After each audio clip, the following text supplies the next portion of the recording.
Shalom para todos, Yahweh Elohim les bendiga. En este Shabbat de Yaquín veremos el tema. ¿El Ruach HaKodesh es una persona?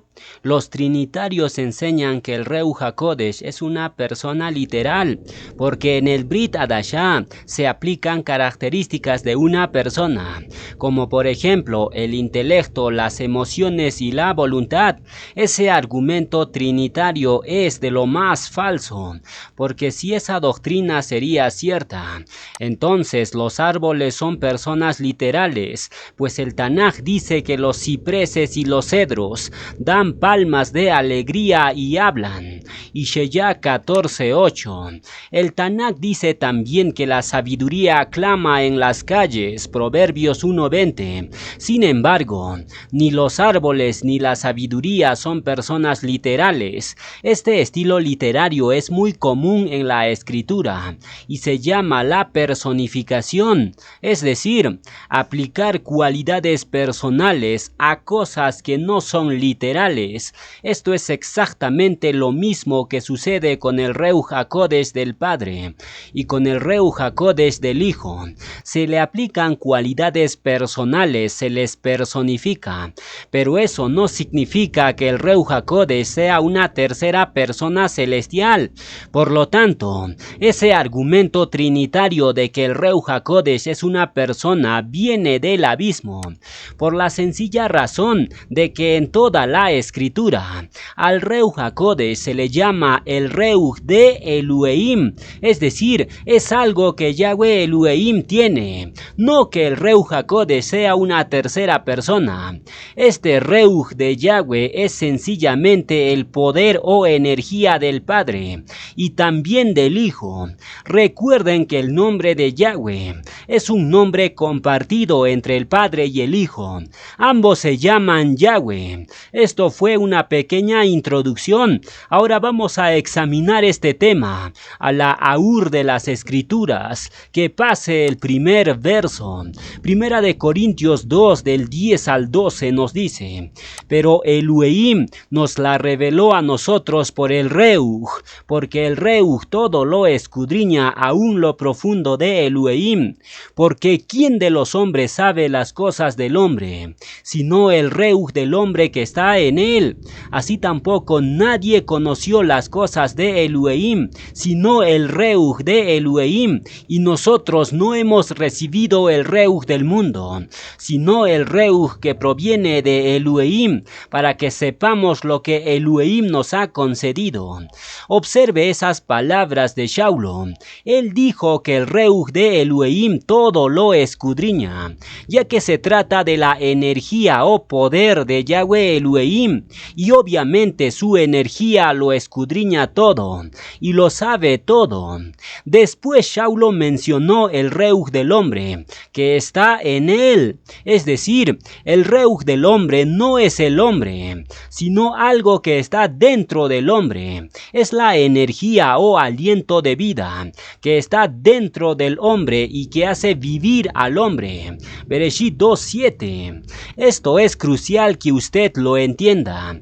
Todos los humanos tenemos un Ruach, es decir, energía, y dicha energía hace que podamos vivir, hablar, pensar, respirar, etc.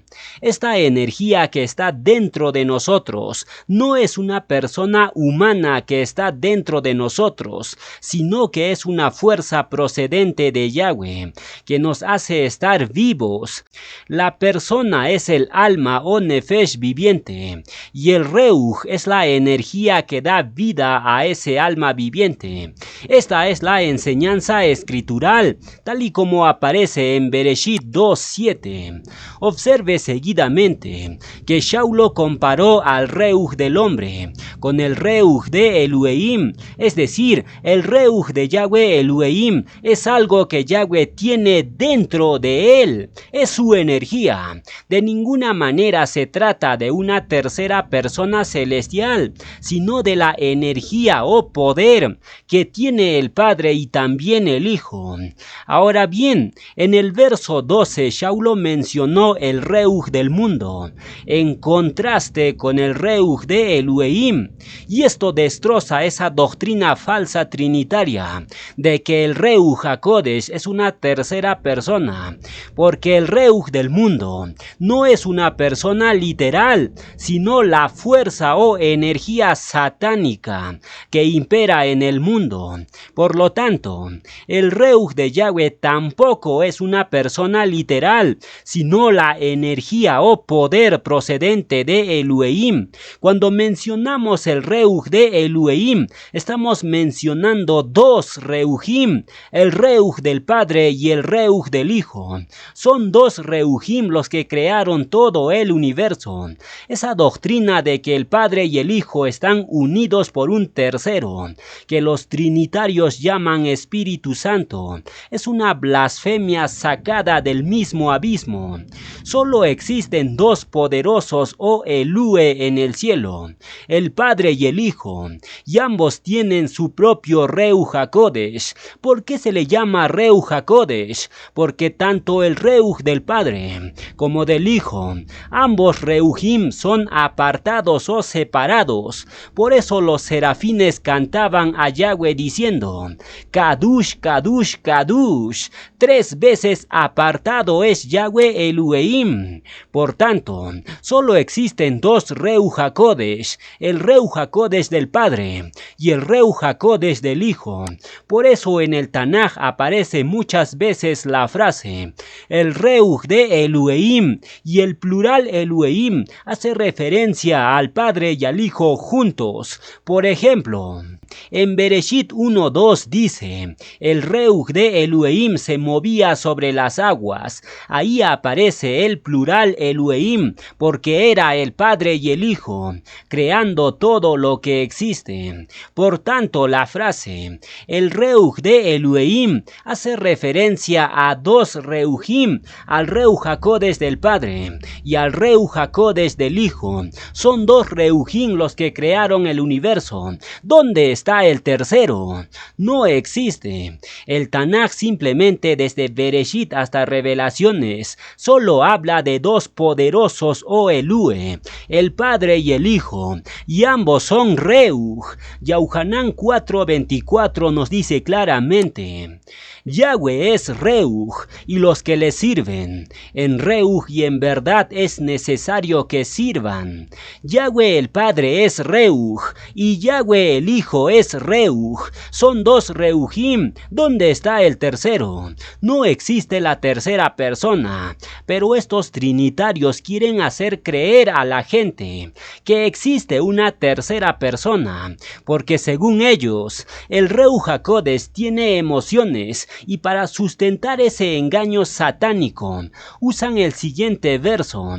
Efesios 4:30 nos dice: y no contristéis al Reuj HaKodesh de Yahweh, con el cual fuisteis sellados para el día de la redención. Aquí vemos claramente que el Reuj HaKodesh tiene emociones, se entristece, pero eso no significa que el Reuj HaKodesh sea una tercera persona. La pregunta es: si el Reuj HaKodesh no es una persona, entonces ¿por qué tiene emociones? Muy simple, porque el Reuj HaKodesh es el propio Yahweh. Recuerden que Yohanan 4:24 dice claramente que Yahweh es Reuj. Por lo tanto, el Reuj HaKodesh es el propio Yahweh, y según el Teilim 139, Yahweh es omnipresente, lo que significa significa que su Ruach HaKodesh está por todos lados. En estos momentos el Ruach HaKodesh del Padre y el Ruach HaKodesh del Hijo están aquí presentes. Usted lo puede estar entristeciendo al Ruach HaKodesh en este momento, pero otros lo pueden estar haciendo alegrar, guardando sus mandatos. Entristecer al Ruach HaKodesh es entristecer a Yahweh mismo, porque Yahweh es Reuj y está en todos lados. Sigamos leyendo más pasajes para ir profundizando. Primera de Tesalonicenses 1:6 nos dice: y vosotros vinisteis a ser imitadores de nosotros y del Adón, recibiendo la palabra en medio de gran tribulación, con gozo del Ruach HaKodesh. Este pasaje en ninguna manera significa que el Ruach HaKodesh sea una tercera persona. Lo que significa este texto es que el Reuj de Yahweh, su energía, produce gozo en el creyente.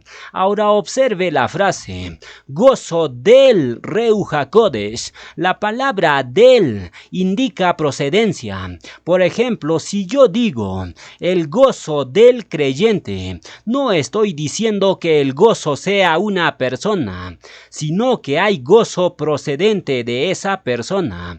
De la misma manera, cuando Shaulo dijo gozo del Reuj, no estaba diciendo que el Ruach HaKodesh sea una persona, sino que hay gozo procedente del Reuj de Yahweh. Su energía nos hace estar gozosos. ¿Lo están entendiendo?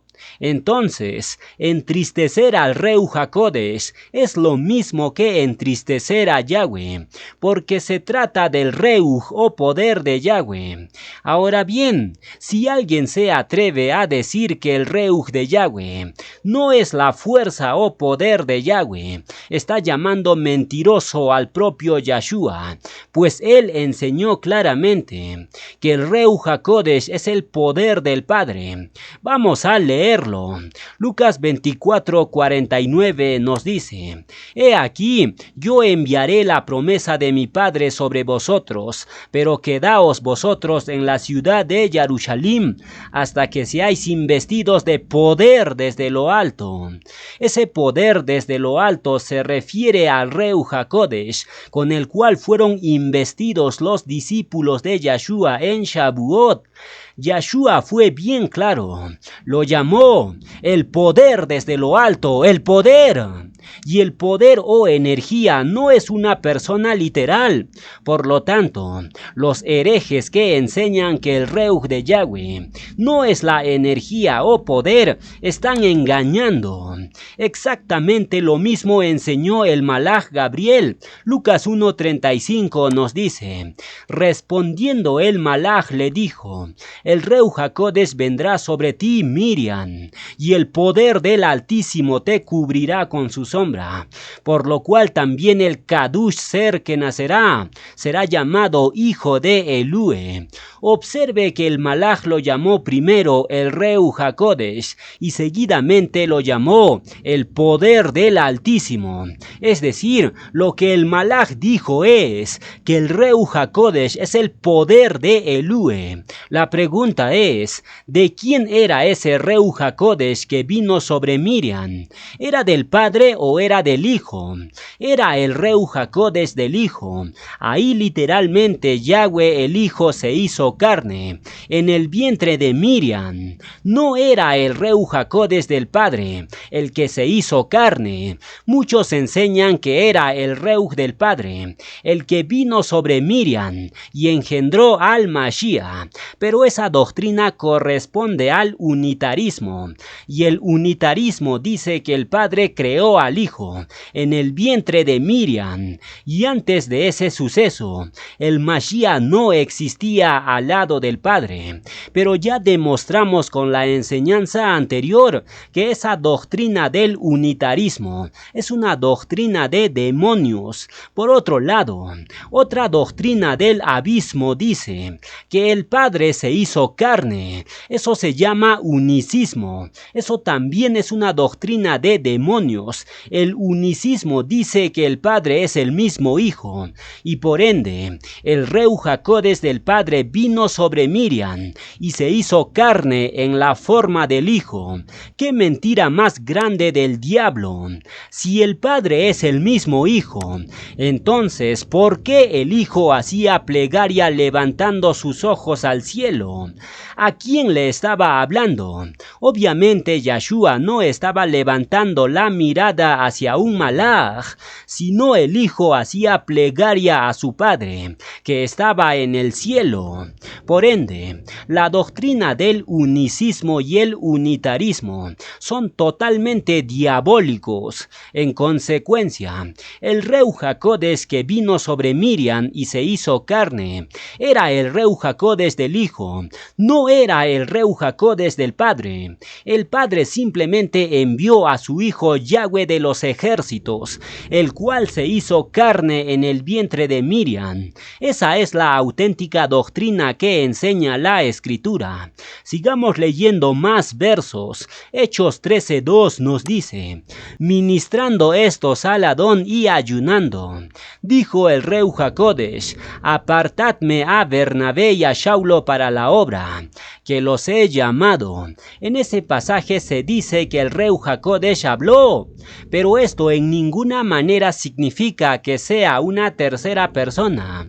Yahshua dijo también que las piedras pueden hablar, pero las piedras no son personas literales. Yo puedo decir, por ejemplo, la radio ha dicho que aparten a Kefas y Yohanan para una misión importante. Sin embargo, la radio no es una persona literal, sino más bien, quien ha dicho eso es una persona que habla por medio de la radio. Exactamente lo mismo sucede con este pasaje de Hechos 13:2. Era Yahweh quien estaba hablando por medio de su Ruach, su energía. Y es por eso que el autor de los Hechos dijo que era el Ruach HaKodesh el que hablaba, pero en realidad era Yahweh quien hablaba por medio de su Ruach HaKodesh. Por ende, citar este pasaje para enseñar que el Ruach HaKodesh es una tercera persona es completamente diabólico. Vayamos por más escrituras. Esto se está poniendo candente. Yohanan 14:26 nos dice: mas el Consolador, el Ruach HaKodesh, a quien el Padre enviará en mi nombre, Él os enseñará todas las cosas y os recordará todo lo que os he dicho.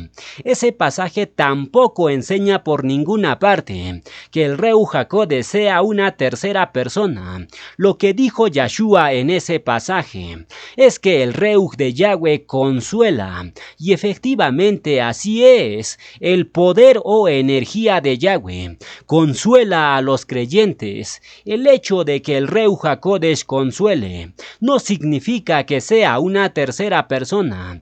Por ejemplo, la brisa del viento me consuela, me da alegría, shalom. Sin embargo, eso no significa que la brisa sea una persona literal. Lo mismo sucede con el Ruach de Yahweh. Es decir, la energía de Yahweh nos consuela y nos da gozo. Después Yahshua dijo que el Ruach HaKodesh nos enseñaría todas las cosas, y esto tampoco significa que el Ruach HaKodesh sea una persona literal. Tu celular en estos momentos te está enseñando la palabra de Yahweh, pero tu celular no es una persona literal. Simplemente es el medio a través del cual el proclamador te está enseñando. Lo mismo sucede con el Ruach HaKodesh. El Ruach HaKodesh simplemente sería el celular y Yahweh sería el proclamador. ¿Lo están captando?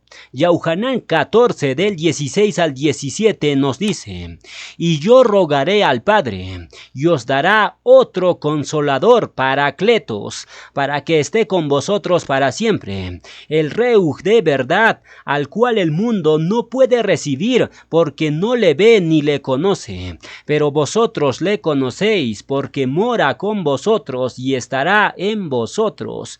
Los trinitarios suelen decir que el Ruach HaKodesh es otra persona igual al Mashiach, porque Yahshua lo llamó el otro consolador. Y entonces ellos afirman que debe ser una persona celestial diferente de Yahshua. Esto es un argumento falso y satánico, porque Yahshua jamás dijo que el Ruach HaKodesh es otro personaje. La palabra otro viene del griego alos, que significa de otra manera.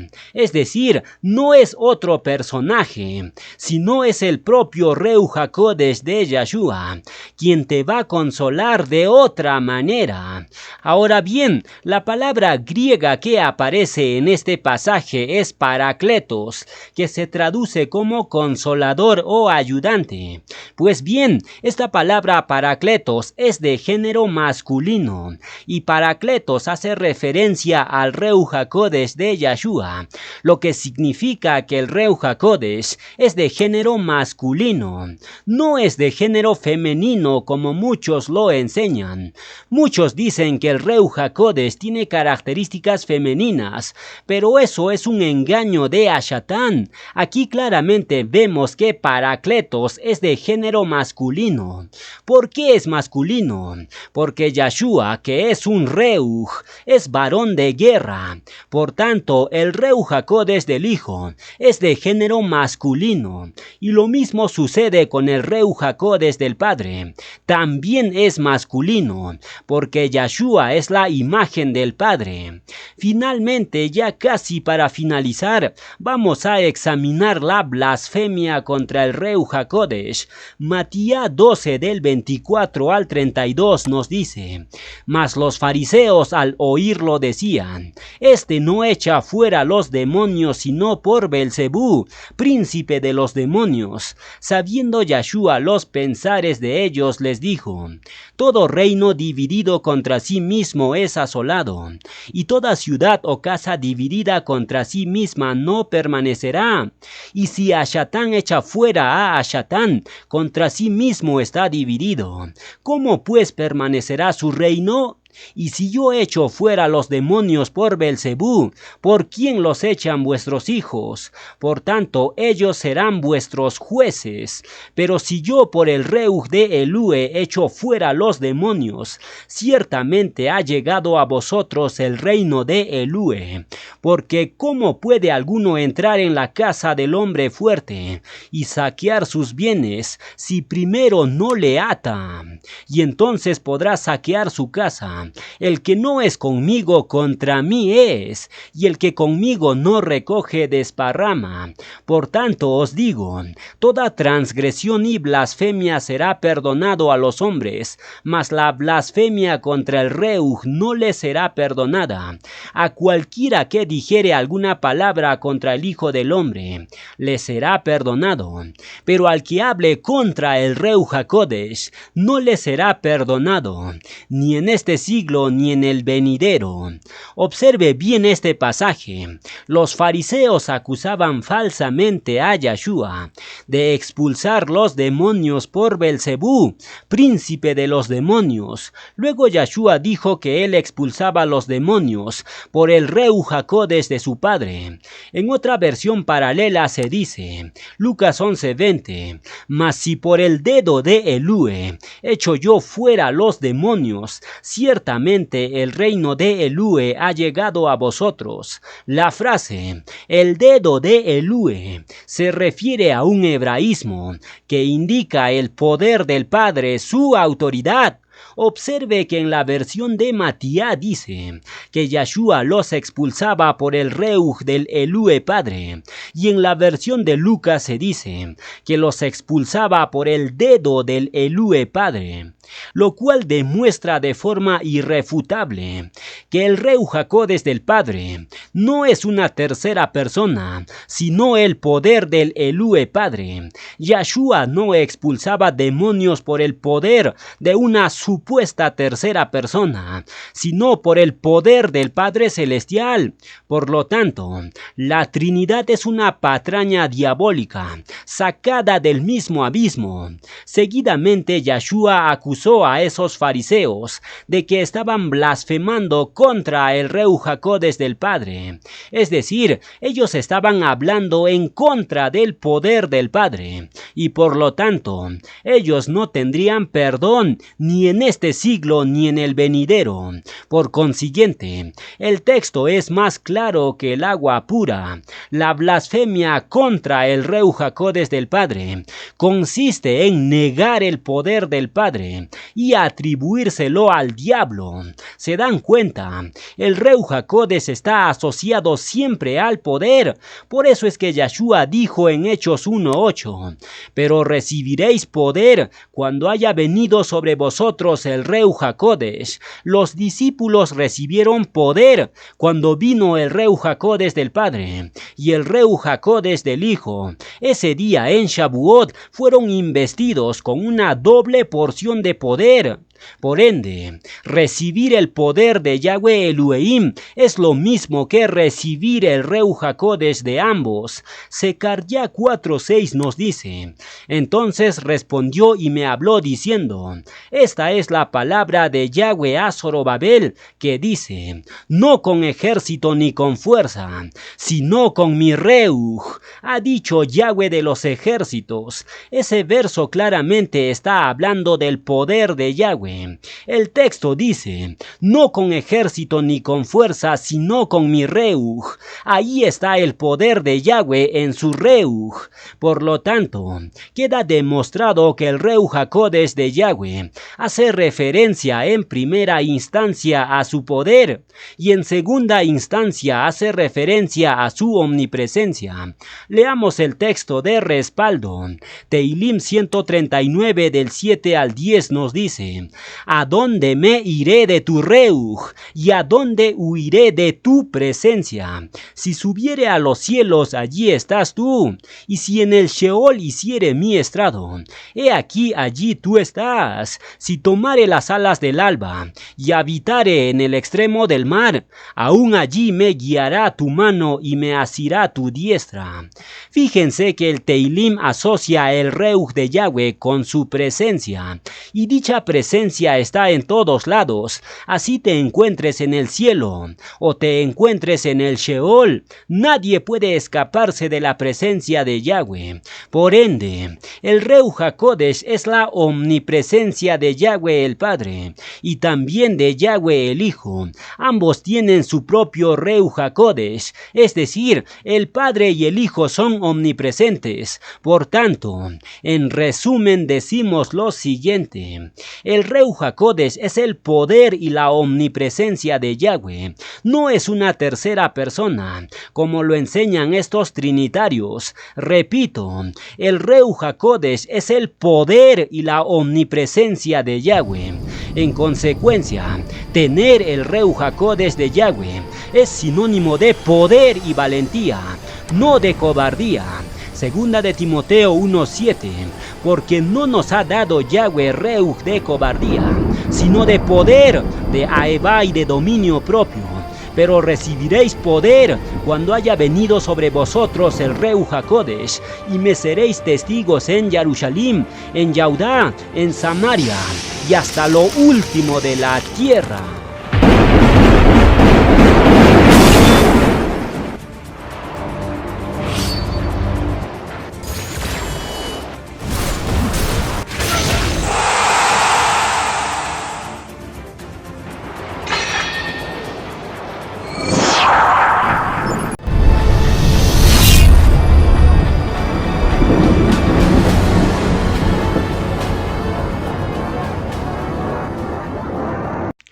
Vamos a continuar con la enseñanza. Ahora vamos a ver nubes voladoras mencionadas en el Tanaj.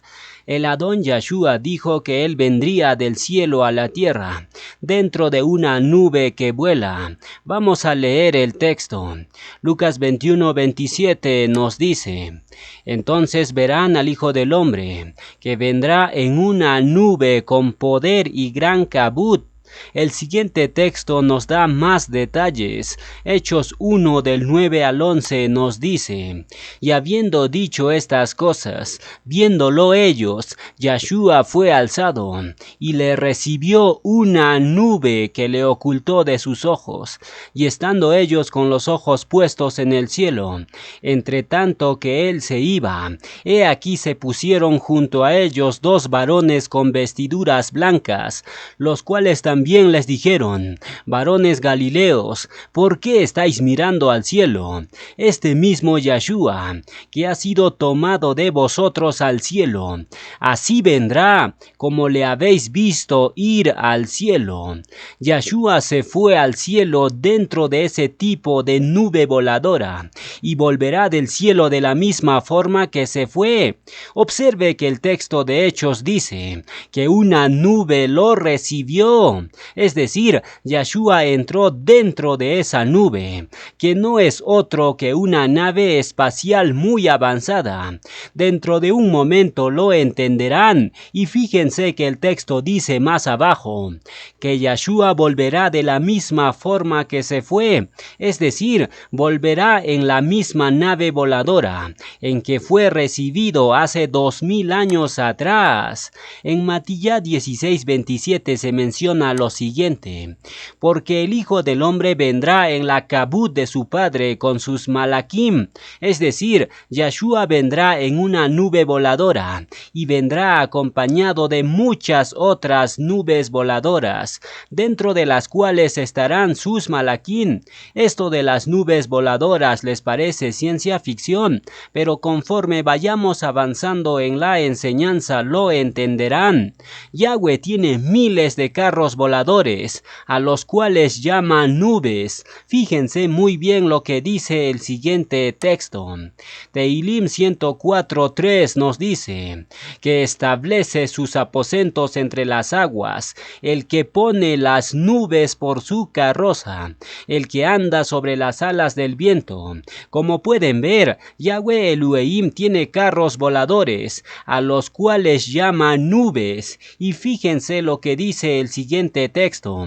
Tehilim 68:17 nos dice: los carros de Elohim se cuentan por veintena de millares de millares. El Adón viene del Sinaí a su Migdash. Como pueden ver, esos carros voladores de Yahweh Elohim son veintena de millares. Y ahora lean la tremenda profecía. Ishaya 66 del 15 al 16 nos dice: porque he aquí que Yahweh vendrá con fuego y sus carros como torbellino, para descargar su ira con furor y su reprensión con llama de fuego, porque Yahweh juzgará con fuego y con su espada a todo hombre, y los muertos de Yahweh serán multiplicados.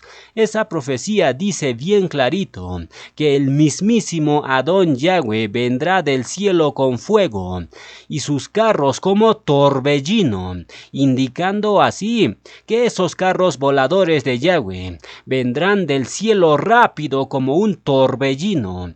Yahweh tiene veintena de millares de esos carros celestiales voladores que son llamados nubes, y Yahshua vendrá en una de esas nubes voladoras, tal y como él mismo lo dijo. Y ahora leamos lo que dijo Shaulo en este tremendo pasaje. Segunda de Tesalonicenses 1 del 7 al 8 nos dice: y a vosotros que sois atribulados, daros reposo con nosotros, cuando se manifieste el Adón Yahshua, desde el cielo con los malaquín de su poder, en llama de fuego, para dar retribución a los que no conocieron a Elue, ni obedecen a la besorá de nuestro Adón Yahshua Hamashiach. Fíjense que en Ishaya 66 del 15 al 16 se dice que Yahweh vendrá del cielo con fuego y espada para juzgar a los hombres. Sin embargo, Shaulo dijo que será Yahshua quien cumplirá esa profecía. Él será quien vendrá del cielo para castigar o retribuir a los malvados, hermanos, esto es otra evidencia de que Yahshua es el Adón Yahweh de los ejércitos. Él vendrá con fuego dentro de su carro volador y acompañado por miles de carros voladores, rápidos como un torbellino. Hoy en día a esos carros voladores se les conoce como ovnis, objetos voladores no identificados, aunque evidentemente no todos esos objetos voladores que se han visto son de Yahweh Elohim, sino más bien pertenecen a Ashatán y sus ángeles caídos, los cuales visitan la tierra desde hace milenios. ¿Para qué?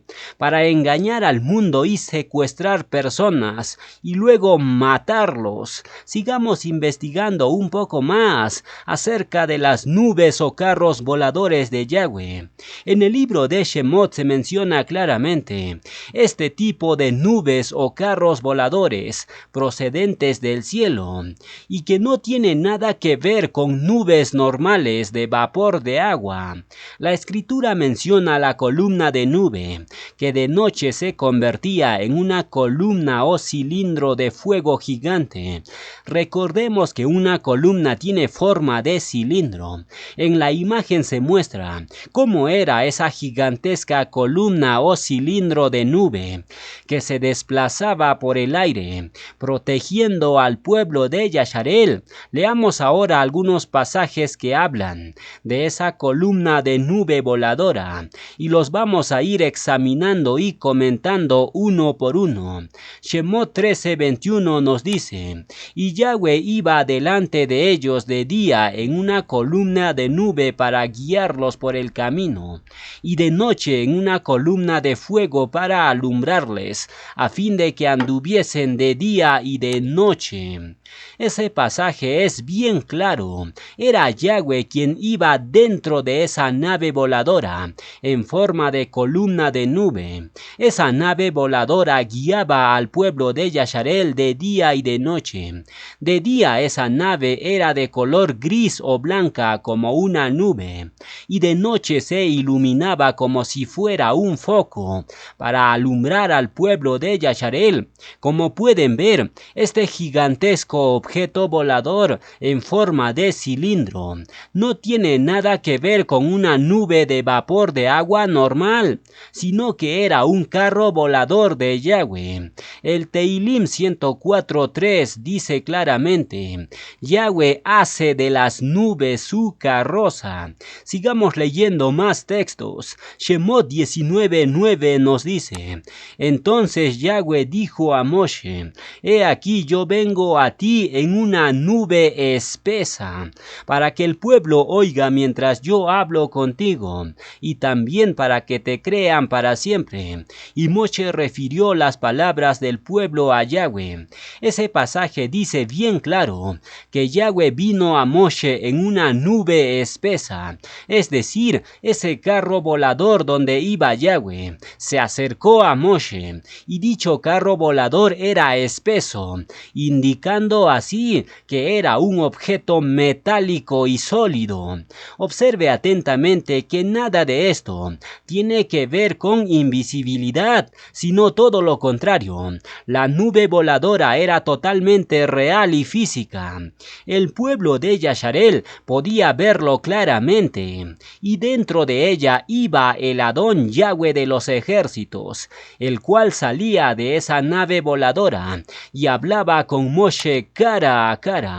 Shemot 33:9 nos dice: cuando Moshe entraba en el Mishkan, la columna de nube descendía y se ponía a la puerta del Mishkan, y Yahweh hablaba con Moshe. Como pueden ver, esa nave voladora descendía y aterrizaba delante de la puerta del Mishkan, y entonces Yahweh, que estaba dentro de esa nave en forma de cilindro, hablaba con Moshe. Si se dan cuenta, esa nave en forma de cilindro no era algo invisible, sino totalmente físico y visible. Era el carro volador donde viajaba Yahweh. Por lo tanto, queda demostrado que la nube que ocultó a Yahshua durante su ascensión se trató de una una nave espacial o carro de Yahweh. Y de la misma manera que Yahshua se fue, volverá. Es decir, Yahshua volverá en un carro volador y junto a él vendrán millones de carros voladores. Y cuando los hombres vean a todos esos carros, dirán que se trata de una invasión extraterrestre y lucharán contra el Cordero, pero el Cordero los vencerá. Así dice Revelaciones. En la batalla del Armagedón, Yahshua desciende con sus carros y agarra del pescuezo a la bestia y al falso profeta y los lanza de cabeza al lago de fuego. Y todo este escenario, que el mundo llama invasión extraterrestre, se ha venido orquestando desde hace siglos. ¿Alguna vez ustedes se han preguntado por qué sacaron el canal de alienígenas ancestrales? En ese canal se habla de que seres extraterrestres han visitado la Tierra y que ellos, los antiguos astronautas, han visitado la Tierra en un pasado remoto y han creado la raza humana. Ese canal obviamente Ashatan lo está patrocinando con la finalidad de preparar la mente de las personas para esa futura invasión extraterrestre de alienígenas. Pero nosotros no estamos en tinieblas. Nosotros sabemos por el Reuj de Yahweh Elohim que esas naves extraterrestres no son tripulados por marcianitos o alienígenas, sino más bien son las naves voladoras de Yahweh de los ejércitos, quien vendrá como torbellino sobre la tierra.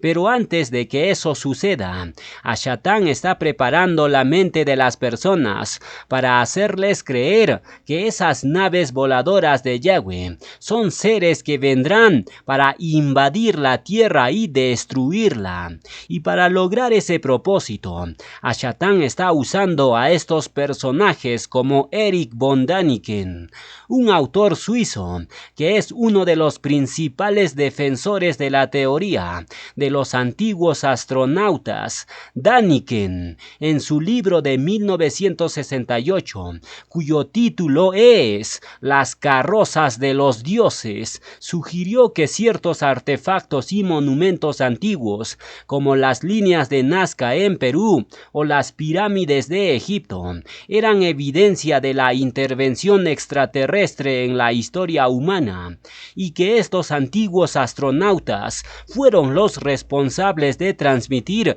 ciencia a las diferentes culturas antiguas. Como pueden ver, Ashatan tiene sus propios ministros que están haciendo su obra. El escenario de una futura invasión extraterrestre ya se va armando sobre la mesa. Pocos realmente se están dando cuenta de la realidad de las cosas que están por venir sobre la tierra. Hay mucho engaño por todos lados. Yahshua dijo claramente en Matías 24 que mientras más se acerca su venida, el engaño va a aumentar en forma logarítmica, y como resultado de eso, muchos se apartarán de la verdad y seguirán las fábulas de los falsos profetas. Ahora bien, durante la batalla del Armagedón va a ocurrir lo que el mundo llama la invasión extraterrestre, y después de esta batalla del Armagedón se viene el milenio. En el capítulo 19 de Revelaciones se menciona la futura venida de Yahshua, acompañado por sus carros voladores. Observe lo que dice el siguiente texto. Revelaciones 19:15 nos dice: de su boca sale una espada aguda para herir con ella a las naciones, y él las regirá con vara de hierro, y él pisa el lagar del vino del furor y de la ira del Elue Todopoderoso. Observe que este pasaje describe el regreso honorable de Yahshua a la tierra y el inicio de su gobierno mundial sobre todas las naciones que sobrevivan al Armagedón. Esto es un golpe mortal a la doctrina de los adventistas, la cual enseña la patraña diabólica de que el Mashiach no va a gobernar sobre ninguna nación, sino que según esta secta diabólica, la tierra estará totalmente totalmente destruida y no habrá gente durante el milenio, y a Satán y sus demonios paseándose en la tierra. Pero eso es una doctrina de demonios. Revelaciones dice claramente que a Satán será encarcelado en el abismo junto con todos sus secuaces. 1000 años estará preso en el abismo. ¿Dónde está el abismo? Los adventistas enseñan que el abismo será la tierra destruida en el milenio, pero eso es otro engaño. La escritura enseña bien claro que el abismo es la profundidad del océano, no la tierra destruida. Por ejemplo, observe lo que dice el siguiente pasaje. Bereshit 1:2 nos dice: y la tierra estaba desordenada y vacía, y las tinieblas estaban sobre la faz del abismo, y el Reuj de Elohim se movía sobre la faz de las aguas. El texto es bien claro. Primero menciona la faz o superficie del abismo, y seguidamente dice la faz o superficie de las aguas. Es decir, el abismo se refiere al mar. De ninguna manera se está refiriendo a la tierra destruida durante el milenio. Otro ejemplo que demuestra que el abismo es el mar lo tenemos en Revelaciones 13:1, donde dice lo siguiente: me paré sobre la arena del mar y vi subir del mar una bestia que tenía 7 cabezas y 10 cuernos, y en sus cuernos 10 diademas, y sobre sus cabezas un nombre blasfemo. Observe cómo ese pasaje dice que la primera bestia sube simbólicamente del mar. Sin embargo, mire lo que dice el otro pasaje de Revelaciones. Revelaciones 11:7 nos dice: cuando hayan acabado su testificar los 2 testigos, la bestia que sube del abismo hará guerra contra ellos y los vencerá y los matará. Ahí está bien clarito. El abismo se refiere al mar. La primera bestia sube del mar, es decir, del abismo. Por lo tanto, cuando esa secta diabólica del adventismo enseña que el abismo se refiere a la tierra destruida durante el milenio, están mintiéndote en tu cara. ¿Qué hacen en esas iglesias? ¿Hasta cuándo van a estar cautivos en el engaño?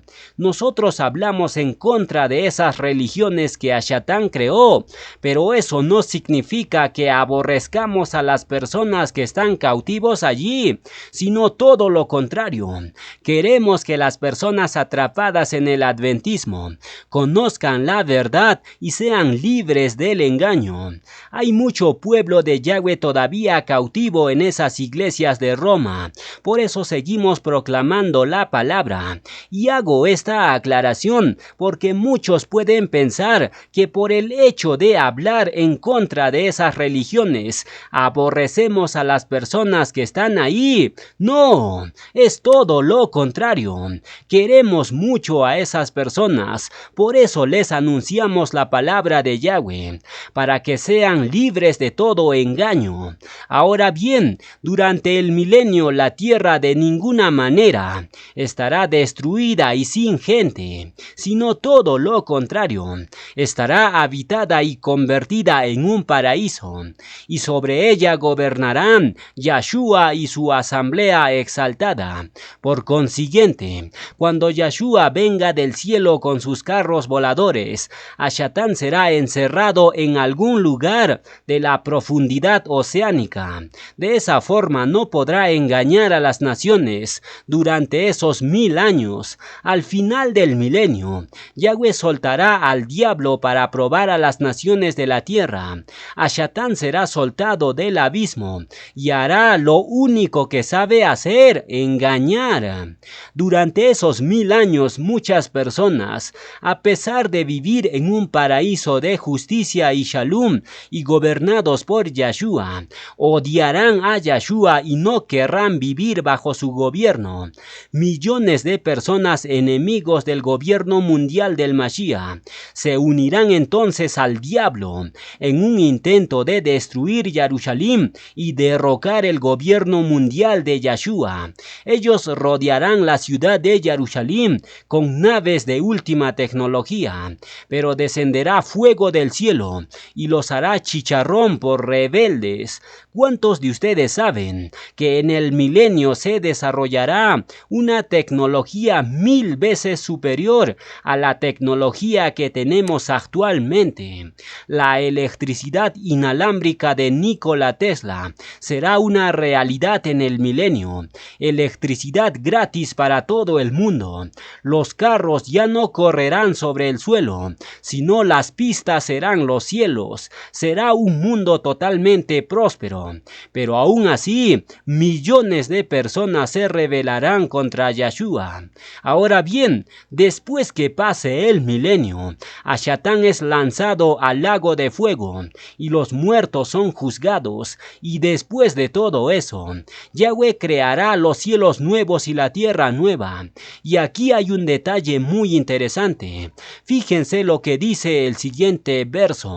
Revelaciones 22:5 nos dice: no habrá allí más noche, y no tienen necesidad de ahur de lámpara, ni de ahur del sol, porque Yahweh el Adón los iluminará, y reinarán por los siglos de los siglos. Yahweh el Padre, Yahweh el Hijo, y la asamblea reinarán por los siglos de los siglos. La pregunta es, ¿sobre quiénes reinarán por los siglos de los siglos después del milenio? Obviamente gobernaremos sobre todo el universo, es decir, sobre millones de planetas habitados. Durante el milenio, Yeshua y su asamblea reinarán sobre las naciones de esta tierra. Pero después del milenio, gobernaremos sobre todas las naciones que estén en todo el universo. Ese reino sí que será maravilloso. ¿Cuántos quisieran vivir con Yeshua, reinando por siempre? Pues ahora tienes la oportunidad de venir a Él y servirlo. Ahora bien, antes de la segunda venida de Yeshua, primero tiene que ocurrir el Armagedón, y los grandes magnates saben muy bien que se aproxima una guerra nuclear catastrófica, y para ello están preparando búnkeres. ¿Qué es un búnker? Un búnker es una fortificación militar defensiva, diseñada para proteger a las personas y materiales valiosos de la caída de armas nucleares u otros ataques. Los búnkeres son en su mayoría subterráneos y se han utilizado ampliamente durante la Primera y la Segunda Guerra Mundial. Actualmente hay muchísimos búnkeres en todo el planeta. Hay búnkeres en Suiza que tienen capacidad de albergar a 20,000 personas. Hay búnkeres en Estados Unidos, 575 estructuras que pueden albergar a 575 familias ricas. Hay búnkeres en Inglaterra que tienen la capacidad de albergar 4,000 personas. ¿Por qué están construyendo tantos búnkeres? Porque la historia de la humanidad está llegando a su ocaso. Revelaciones 6:15 nos dice: y los reyes de la tierra, y los grandes, los ricos, los capitanes, los poderosos, y todo siervo y todo libre, se escondieron en las cuevas y entre las peñas de los montes. Los grandes ricos y magnates saben que se aproxima una guerra termonuclear, y el único refugio seguro para ellos es una cueva subterránea, ya que la superficie de la Tierra estará totalmente contaminado con radiación. En ese momento nosotros ya no estaremos en la tierra. Yeshua nos habrá levantado en los aires, y así siempre estaremos con Yeshua. Pero aquellos que estén en la tierra habrán sido muertos por radiación, excepto aquellos a quienes Yahweh considere que son dignos de entrar en el milenio. Ellos serán protegidos por los Malaquim y no morirán por radiación, pero los demás malvados, todos serán exterminados con las explosiones nucleares y la radiación. Nadie va a escapar, incluso aquellos que se escondieron en búnkeres van a perecer, y después que termine la batalla del Armagedón, toda la tierra va a estar contaminada por la radiación, pero los malaquín de Yahweh van a limpiarlo para que las naciones sobrevivientes puedan entrar al milenio y celebrar la fiesta de Sukkot, tal y como dice la profecía de Zacarías 14. Ese es el panorama que le espera a la humanidad. Los 4 jinetes de revelaciones ya están entrando en escena. El primer sello, que es la falsa paz, entró en escena en 1945. Ese año se fundó el principal organismo que promueve la paz mundial, la Organización de las Naciones Unidas o la ONU. La ONU consta de 193 miembros, tiene agencias especializadas para funcionar y el principal de ellas es el Consejo de Seguridad de la ONU. El Consejo de Seguridad de la ONU es el responsable de mantener la paz y la seguridad internacional. Está compuesto por 15 miembros, de los cuales 5 miembros son permanentes: China, Estados Unidos, Francia, Inglaterra y Rusia, y 10 miembros no permanentes, elegidos por la Asamblea General para 2 años. Si surge cualquier conflicto bélico, el Consejo de Seguridad puede tomar sanciones o desplegar fuerzas armadas para mitigar la guerra supuestamente. Pero ya demostramos en anteriores enseñanzas que la ONU ha sido creado por la Casa Rothschild como un instrumento de dominación mundial. Ese cuento de que la ONU ha sido creado para mantener la paz y seguridad mundial es un cuento chino. La ONU es controlada por la casa que fundó el Estado de Israel. Desde la ONU nacen las pandemias a través de la OMS. Por tanto, no me vengan con el cuento de que la ONU es un organismo que se preocupa por la humanidad, sino todo lo contrario. La ONU ha sido creado con fines de dominación mundial. Es el brazo derecho de los Rothschild.